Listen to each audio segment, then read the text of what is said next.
Ever get that feeling like when you're about to hit send on an email, one with some sensitive information in it, and you almost hold your breath for a second? Oh, yeah, totally. Or when you're uploading a confidential document to, well, anywhere, really. It's like that little voice in your head saying, "Are you really sure about this?" Yes, exactly that. And it's not just us being paranoid either, right? Yeah. When we've seen big companies like Apple and Samsung actually ban their employees from using ChatGPT. Yeah, and for good reason. Remember that story about those Samsung employees over in Korea? I think they were trying to optimize some code or something, and they ended up accidentally leaking sensitive data to ChatGPT. Talk about a cautionary tale. Seems like these public LLMs, like GPT-3 and GPT-4, they're amazing, but maybe not quite ready for prime time when it comes to business, especially with confidential information. Yeah, I think that's a really good point. It all comes down to control, or rather, the lack of control, right? Because with a public LLM, your data is going out there into the ether, being processed on someone else's servers. Who knows what's happening to it, really? Okay, so let's break this down a bit. When I type something into, say, ChatGPT, what's actually happening? Is my data being stored somewhere? Is it being used for other things? It's a bit of a gray area, honestly. Their data policies are, well, let's just say they're not exactly written in plain English. But essentially, when you feed information into ChatGPT or any public LLM, really, you're basically giving OpenAI or whoever's behind it permission to use that data to train their models. So they could be using my confidential business information to train their AI. And then who has access to that? Anyone. That's the million-dollar question, isn't it? They say they anonymize and aggregate the data, but it still makes you wonder. Especially with all the regulations out there these days. IPA for healthcare, SOX for finance, and let's not forget international data residency laws. Right, those are not to be messed with. And what about contractual obligations? Imagine if a company accidentally exposed a client's proprietary information because they were using a public LLM. It could be a legal nightmare. Okay, so we've established that public LLMs, while powerful, come with some serious risks, especially when we're talking about sensitive information. So what's the alternative? Well, that's where this idea of private GPT comes in. Imagine instead of sending your data out into the world, you have your own AI right there in your well, on your servers, I So guess. it's like having my own personal ChatGPT that lives solely on my network, completely isolated from the outside world. Exactly. It's like a self-contained AI ecosystem. And the beauty of it is that it can be customized and fine-tuned on your specific data, your company's data. But that's just the beginning. Okay, I'm intrigued. So how does this whole private GPT thing actually work? What are the nuts and bolts behind this secure AI magic? Think of it like this. You've got this team of specialized components all working together behind the scenes. Okay, I'm listening. So first, you have these private LLMs. These are like the brains of the operation, right? But unlike the public ones, private LLMs are designed to run locally on your own infrastructure. So your data never has to leave your servers. So it's like having a mini ChatGPT that lives solely on my company's network, completely isolated from the outside world. Exactly, you've got it. And the cool thing is that these private LLMs can be customized and fine-tuned using your company's specific data and needs, but it doesn't stop there. Of course not. What else is there? Next up, you got to think about your in-house data. I'm talking all your documents, emails, databases, research papers, everything you want your private GPT to have access to. But, and this is the really interesting part, instead of feeding the LLM all this raw data, it actually gets transformed into these things called anonymized vectors. Vectors, like those geometric diagrams with arrows and angles and stuff. What do those have to do with AI? You're on the right track. Think of it like this. Imagine vectors are kind of like coordinates on a map, right? But instead of representing a physical location, they represent the meaning and context of your data. It's a way for the AI to understand the relationships between different pieces of information without relying solely on the literal words being present. Okay, I think I sort of get it, but give me an example. How does this actually work in practice? Sure. Imagine you have a document about wine pairings for seafood. With a traditional search engine, you might type in salmon and get a list of documents with that word. But with vectors, the AI understands that salmon is a type of seafood, and seafood is often paired with certain wines, so it can make those connections even if the document doesn't explicitly say salmon pairings. So it's not just about finding key words, it's about understanding the meaning, the context behind the words. Exactly. It's like teaching the AI to read between the lines. That's amazing. Okay, so we've got these vectors, these little nuggets of meaning extracted from my data. But where do they actually live? How does the AI access them? That's where these specialized databases come in. They're called vector databases, and they're specifically designed to store and retrieve these vector embeddings. So it's like a super efficient filing system for the AI to quickly find the most relevant information based on those semantic relationships. Precisely. One popular example of a vector database is Chroma. Chroma, now that rings a bell. Is that something to do with like color coding or something? Not quite, although it is a catchy name. Think of Chroma as a specialized search engine, but built specifically for AI and those vector embeddings we've been talking about.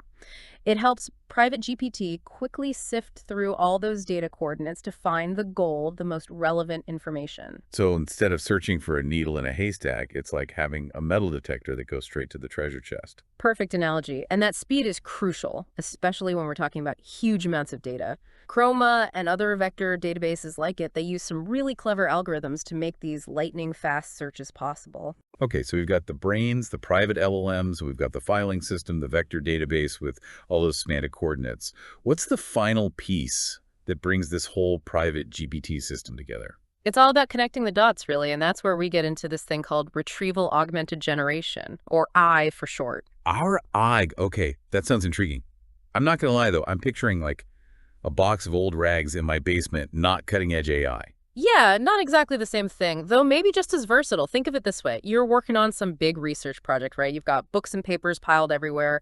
RAG, in this scenario, RAG is like your super efficient research assistant, zipping around, pulling out the most important snippets from all that material, but like instantly, based on your specific questions. It's about giving the AI, in this case, PrivateGPT, the exact context it needs to answer your questions accurately, instead of just relying on its general knowledge base. So instead of just having access to a ton of information, the AI is being fed the right information at the right time.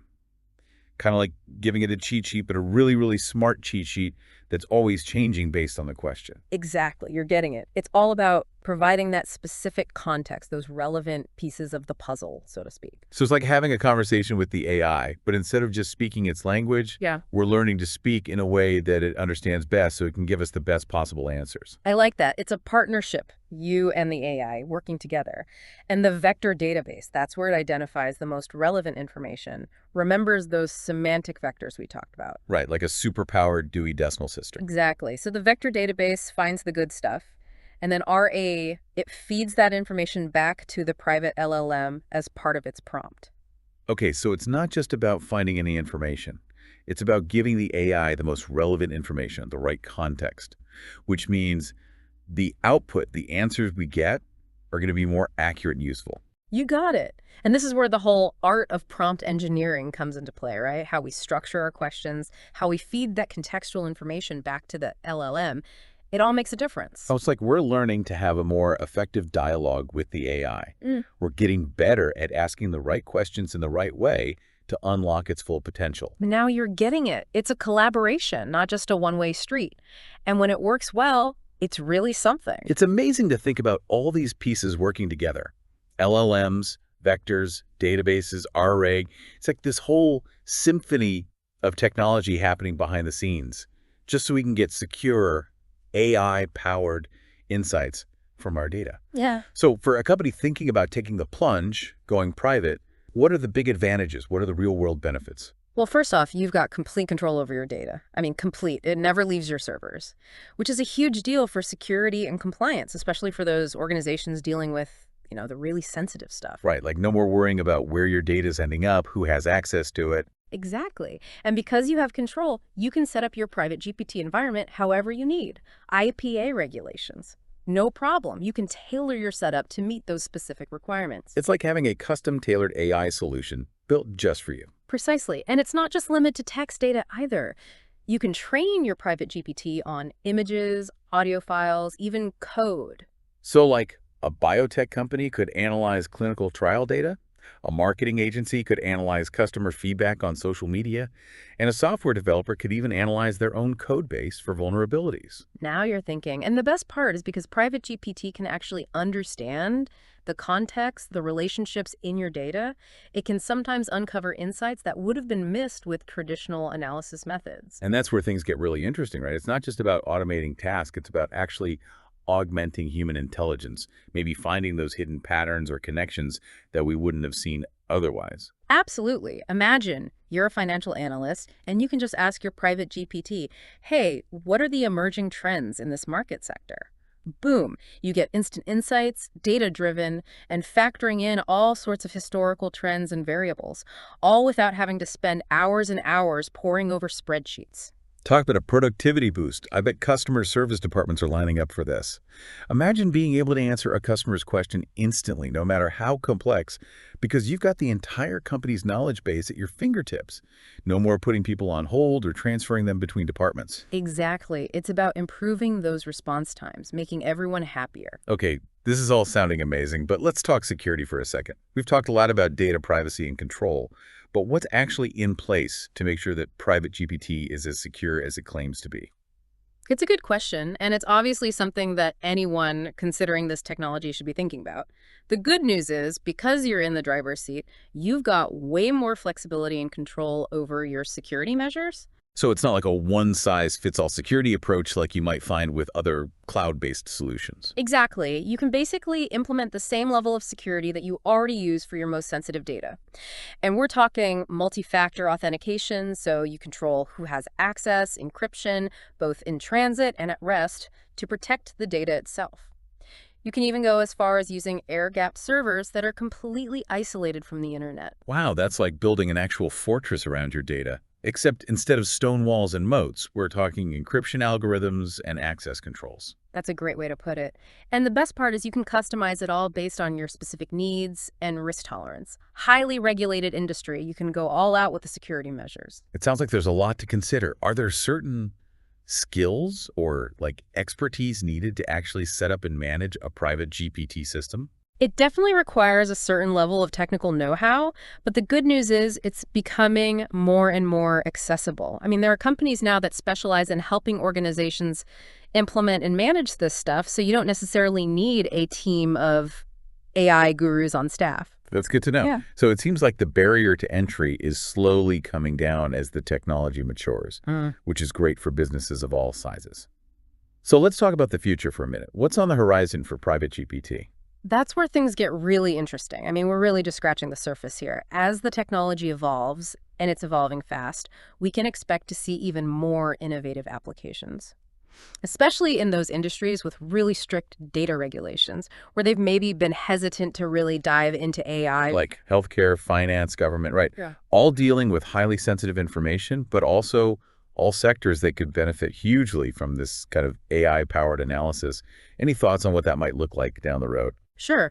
Imagine a world where doctors have access to AI-powered diagnostic tools trained on anonymized patient data from all over the world.